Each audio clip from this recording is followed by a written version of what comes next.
নতুন বছর 2026 সাল শুরু হয়েছে।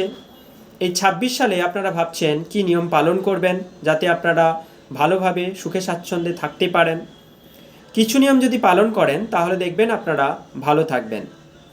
নিউমেরোলজির দিক থেকে যদি আমরা দেখি তাহলে এই সাল হচ্ছে রবির সাল। রবি হচ্ছে আমাদের জগৎকে অন্ধকার থেকে আলোতে নিয়ে আসে, অর্থাৎ আলোর প্রকাশ দিয়ে থাকে।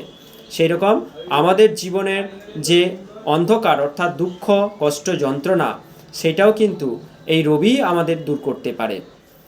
তাই প্রত্যেকের উচিত সকালবেলা সূর্য উদয়ের আগে ঘুম থেকে উঠে পড়া এবং স্নান সেরে সূর্য প্রণাম করা। 2 নম্বর হচ্ছে আপনারা এই বছরটা যারা কাঁচা লবণ খান সে কাঁচা লবণটা অ্যাভয়েড করবেন। এবং এই রবির মধ্যে কিন্তু সাত্ত্বিক গুণ রয়েছে। আমাদের যে 3টা গুণ রয়েছে সত্য তম রজস, এর মধ্যে সাত্ত্বিক গুণ হচ্ছে রবির মধ্যে রয়েছে। তাই এই বছর আপনারা চেষ্টা করবেন সাত্ত্বিক খাবার দাবার গ্রহণ করতে। সবাই তো পারবেন না, যারা পারবেন তারা অবশ্যই চেষ্টা করবেন যে সাত্ত্বিক খাবার দাবার গ্রহণ করা।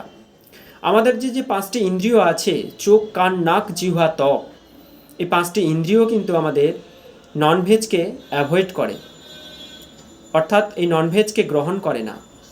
যেমন আপনি যদি কোনো মাংস কাটার দোকানে যান, যখন প্রথম আপনি সেই দোকানে ঢোকেন তখন সেই যে গন্ধটা আপনি নাকে পান সেটাতে জন্য আপনি কিন্তু নাকে কিছু চাপা দেন, গন্ধটা আপনার কিন্তু সহ্য হয় না।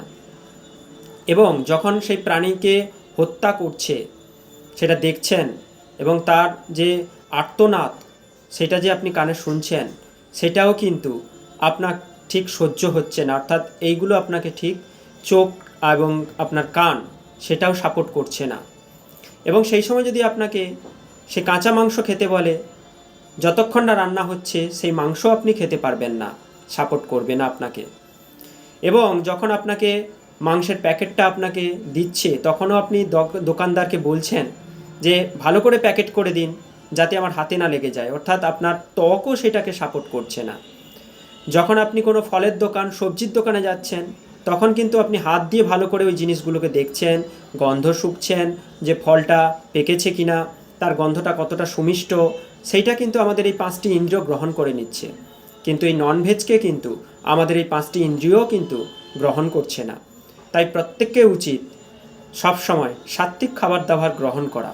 তো এটা তো সবাই পারবেন না, তো যতজন পারবেন, যারা পারবেন অবশ্যই সাত্ত্বিক খাবার দাবার গ্রহণ করবেন।